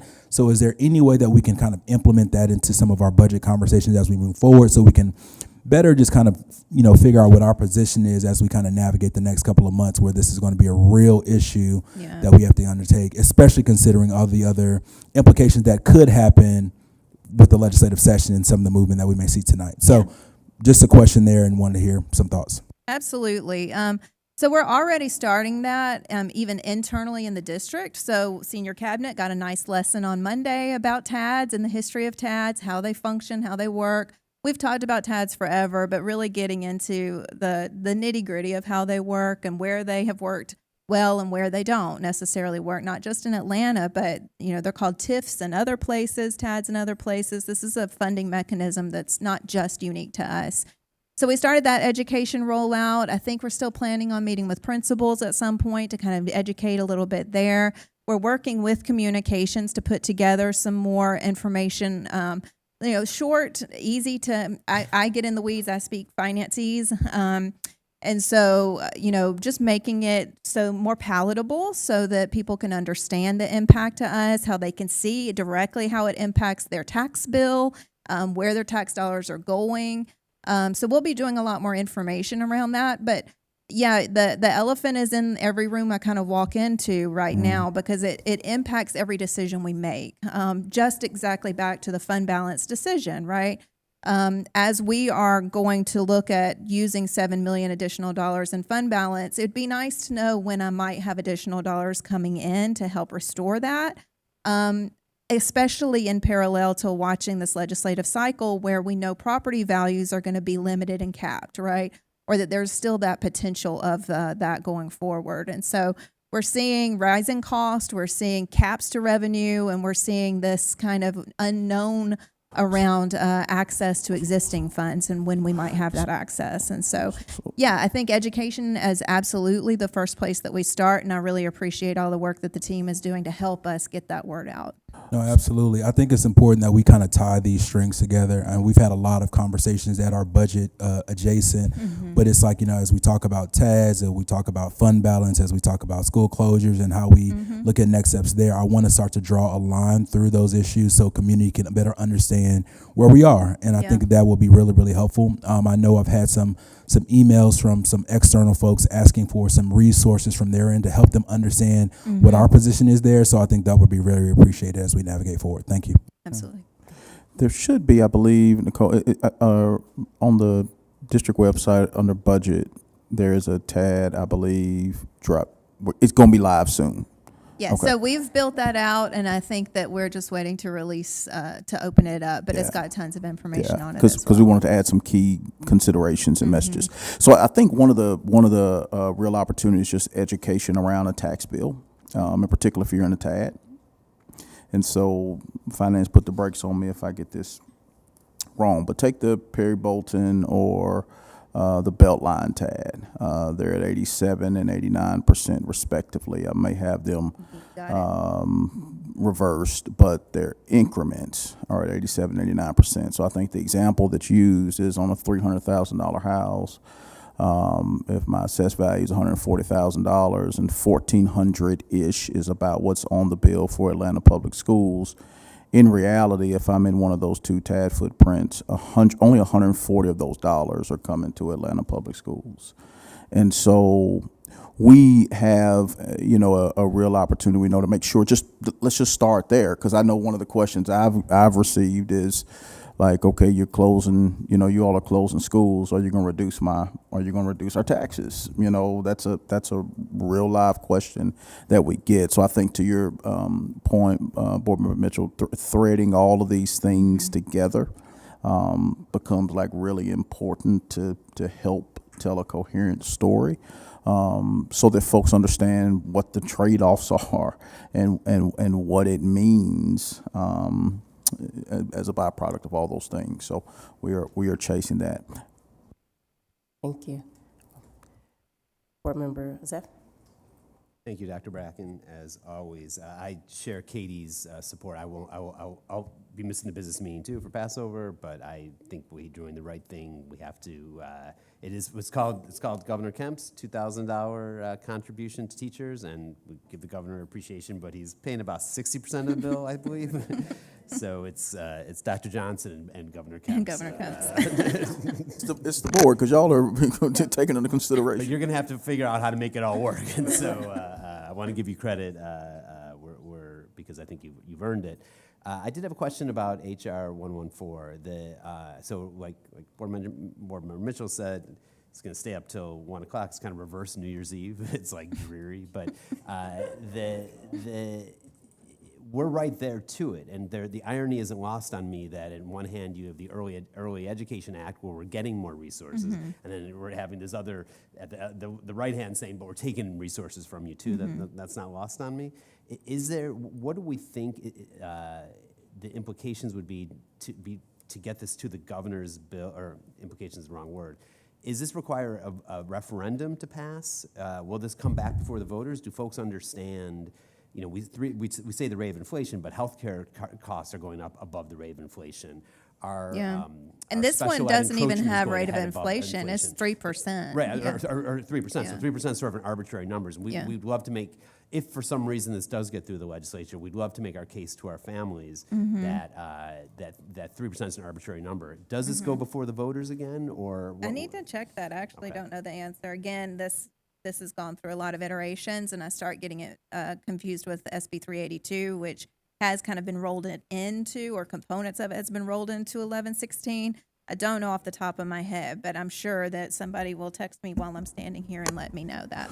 So. Because also the sequencing is not lost on me, that we don't get our tax digest before the window passes to go to the voters and ask to approve it. That's correct. It's starting to look like we're not in a position to get the revenue that we need to support our schools. One of the things we absolutely know, though, is just in the world of hypotheticals, if you look back, over the last 5-6 years, when you take that 3% cap and you just take in pay increases and health care, just almost the must-dos, we're beyond that. The district is beyond that 3% almost every year for the last, 5 or 6 years. We ran that math earlier today. So the reality is we're going to be going to the, to the public every single year. Yeah.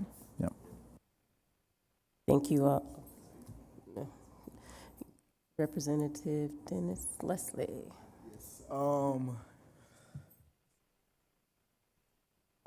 Something stuck out on me on page 4 about the revenue. Oh, I'm sorry. Something stuck out on me on page 4 and looking at the FLY 2026 revenue data for Atlanta Public Schools. What factor are driving the increase in local tax revenue compared to last year, and how sustainable is the growth moving forward? Yeah. Well, that's kind of what we're talking about with this legislation that will be coming through. So the local taxes, as you can see, that dollar amount is much higher than state and other. We get almost 74% of our total revenue from local taxes. That's residential, but it's also commercial, industrial, mobile, like automobile taxes. So, and historically, we are in Atlanta where we have a thriving tax base, right? So we see development, we see growth, we see new businesses moving in, and so we generally can rely on that dollar amount going up every year. It has historically gone up 3 to 5%. We've had years where we've seen that go up much higher. The legislation that we're talking about that is being considered right now would cap our ability to see that increase going forward. So this is a year where we saw a pretty decent increase. Next year, we're actually assuming only a 1% increase in local, exactly because of some of the stuff where they're talking about. So yes, I think the sustainability of that revenue stream is in question right now, and it's a really great point for you to bring up. Thank you.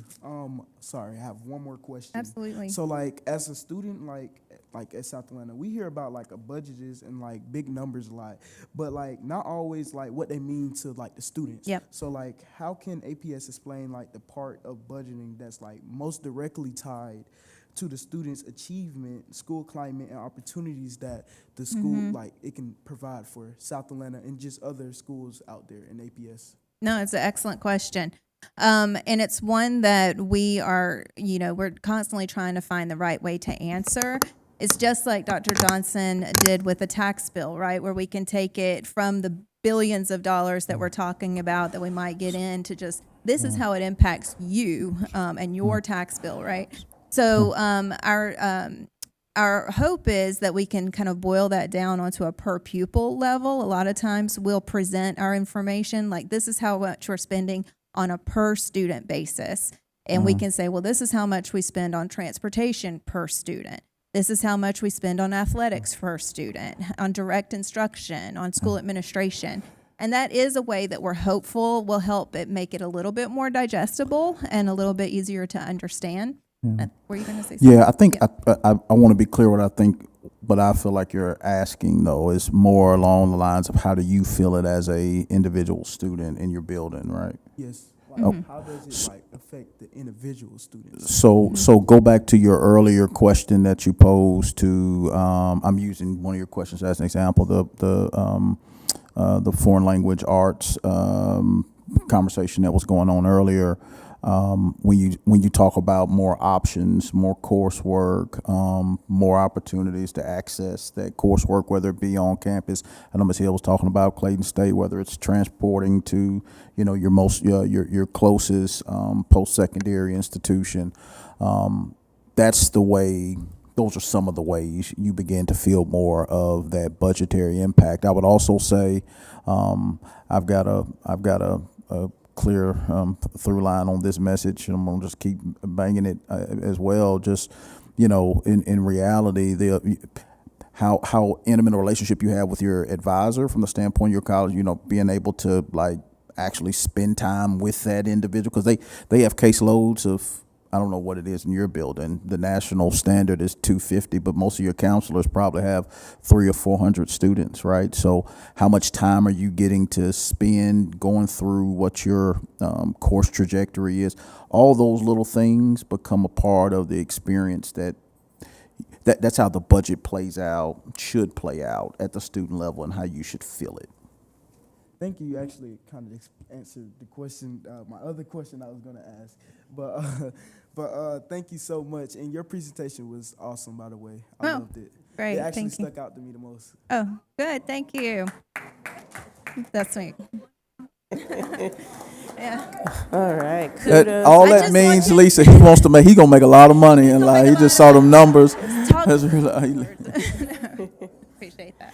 All right, thank you so much. We're gonna round it out with questions to my left, my colleagues. I am so glad that Dennis speaks Klingon because I often wonder what Dr. Bracken is saying.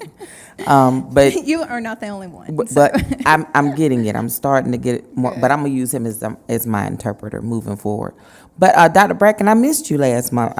We didn't have a meeting, but we have one coming up in April. We do. And I want to go on record to tell our board member Tony Mitchell we had millions of people at my board meeting.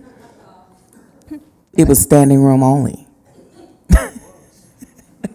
Maybe 30. But anyway, so Dr. Bracken, with that being said, I know you said you're going to give us some information on TADS, but the very spirited group that I had was very intentional to say no TADS. If we're closing 16 properties, there is no way that we can even talk about TADS or have a discussion about it, just sharing what my community said. With that being said, Dr. Bracken, I wanted to ask you specifically, because I already told you I'm going to start with the 3 questions. How do we get here? How do we fix it? How do we make sure it doesn't happen anymore? And you may not have this right now, but any anecdotals where you did a warning to the board and our leaders to say, this is not a good decision because this is the spiraling that would happen. I would like to have those. I know you probably have them, but I just don't know how to find it and what to look for. Then that way I can say, hey, this is what Dr. Bracken said post Circle 2000. How long have you been here? I've been here 11 years. A lot of years. Okay. So you have evidence that you've been doing. I would like to know what it is. Yeah, I will say that I do always, because we are an administrator of the board's agenda, and so I will say that I do try to always bring a balanced approach to the presentations around, it will be very rare that I say, no, we cannot do this. The goal for me is to find ways to implement the board strategy at the behest of the superintendent. But yes, there's always pros and cons, just as I do in our meetings now, where I'll kind of lift, this is what could happen, this is where we're watching it, this is where we need to be cautious, and this is where the risks are involved. And I'll continue to do that, and I'll make sure that as we're going through these budget commission meetings, I'm more a call out more specifically, this is an area that I think we really need to be watching and putting more language around that. And I will just say, back to board member Zeff, I've got an answer for you. My text messages are working great. The bill originally did have a component in it that would have language that would have triggered a constitutional amendment. That has been removed. So that's not in there anymore. So the legislation would go into effect with the governor's signature. So the public gets to weigh in on an annual basis when we take it to referendum. They don't actually weigh in on the bill itself. It did require the public vote on the constitutional amendment, but that was rejected by the House a few weeks ago. Thank This you. one, this bill has been so fun. Everything about it just gets worse and worse as we watch it go through. Thank you. Board Member Brooks, do you have anything? Thank you. That was so loud. Thank you. Of course, thank you. Dr. Bracken, thank you so much for your presentation. In the spirit of the conversation around TADS, I just had some questions around some of our other revenue generators that aren't generating the revenue that they should, i.e. commercial properties. We have had some conversations with the city, as well as with some of the folks from the commission as well, to talk about some of the barriers that Fulton County Tax Assessor's Office is having, namely legal services, folks to do assessments, all of the things. I'm just curious from Dr. Johnson, from you, what could we do creatively, uniquely, as a governing body, in collaboration with Fulton County, the City of Atlanta, to help bolster the Fulton County Tax Assessor's Office so that they can get the manpower they need so we can get the revenue we need to serve our students? So I will say that we're continuing to meet with the city's chief financial officer and chief strategy planner to continue this work kind of behind the scenes. I do know that the assessor's office did get a couple of new positions that were approved to start in the next year. They also, I believe, are getting access to some additional legal support, and I even believe, I think there's additional software that they're going to be starting to use. Of course, that's not going to solve all of the problems, but that's I think that's their step in the right. They're moving in that right direction to address what we've seen as a concern. We are also looking at gathering additional data to support what we're saying. I think that there is still some, not friction, but some disagreement on the level of severity that this issue that we believe it is versus maybe the Fulton County assessors Can do. you contextualize for the public how much revenue we are not receiving that we should be receiving when it comes to commercial properties? Because I'd like for that to be juxtaposed to what we perceive as our structural Our deficit. ranges, our best estimates are over 100 million to up to 200 million that we are leaving on the table in commercial assessments annually. And so we're talking about more than our budget deficit is being lost to the fact that we are not assessing commercial properties and receiving revenues for them that we should be. Yes, the 0.04% From the county. decrease in the current year was $20 million. If you'll recall back to the beginning of this year when we had to decrease, 0.04% decrease was about $20 million to our budget. Is it a fair statement to say that it makes it much more challenging to have conversations about the possibility of TADs, extensions of any TADs, when we are not collecting the commercial revenues that we are due? I think to Board Member Mitchell's initial point, we have to tie all these threads. All these things are connected to each other, especially when TADs, purport to increase the property values, especially and we see the impact of that on our homeowners, which churns up these bills that want to give homeowner relief for residential. But also, we have commercial values that we depend on that increment in order to fund and pay down the TADs being underassessed. So that doesn't necessarily support the TADs being paid off or funded on time either. So all of these things are kind of interweaved together. And it does take us kind of understanding those different nuances as we're having these conversations. But yeah. I just wanted to lift up again, is there anything that we can do on our side to help bolster the assessment of commercial properties and right-sizing the revenue we should be getting that we're not? So maybe let me ask the question with a question. Would the board desire for us to put together a proposal? Because I think one of the challenges is, and we discussed this with the city and the county, it's a staffing issue. Correct. Just move, and so if there's a path to augmenting temporarily, I'm sure we can position that to the city as well, and maybe because the city's losing a lot of money as well. A $4 or $5 million investment on our side to get the personnel to get $100 million back might be worth it. And I don't think we'll get 100, Right. but I do think there's some opportunity out there. So if there's a desire for that, we can look at that in the budget process over the next month and see what it, I'll defer to my things together. colleagues. I definitely support that. So in effect, it'd be budgeting some funds to look at temporary, and I don't even know, I mean, we think Yeah. the county would want to embrace the support, but, you know. I think it's reaching back out to them potentially and seeing what the biggest gap is now, knowing that they've already taken some steps to try to close it. I know a part of that initial conversation too was just our support when and if legislation comes forward that kind of frees up their ability and how they do assessments. And we've absolutely said we would support that.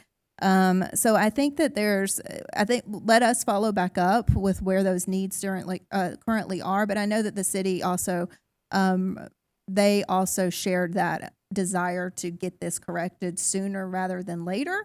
And anything that we can do to support that, I think, is something we'll look into. Yeah, I just thank you for that, Board Member Brooks. I agree with this. I mean, this. I think our property taxpayers demand this. I mean, Yeah. because the burden falls disproportionately on the folks that we see. To say that our commercial digest is decreasing when you drive around Atlanta, it doesn't feel like feel like nothing's happening. Yeah. I like the idea of Dr. Johnson's proposal, or to develop a proposal. It might be more, I would encourage you to think beyond just staffing. I heard there are also maybe legal bills involved to help with that we get out The proposals, on yeah. appeals, that they bring in their, the commercial folks bring in their other, so think about it broadly and whatever the answer is.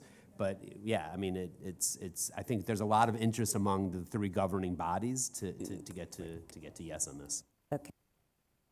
Really, really quickly, just to your point, Ken, like understanding what the actual issue is and whose job is whose. And also just a reminder to everyone, there's an election going on at Fulton County. And this is their job.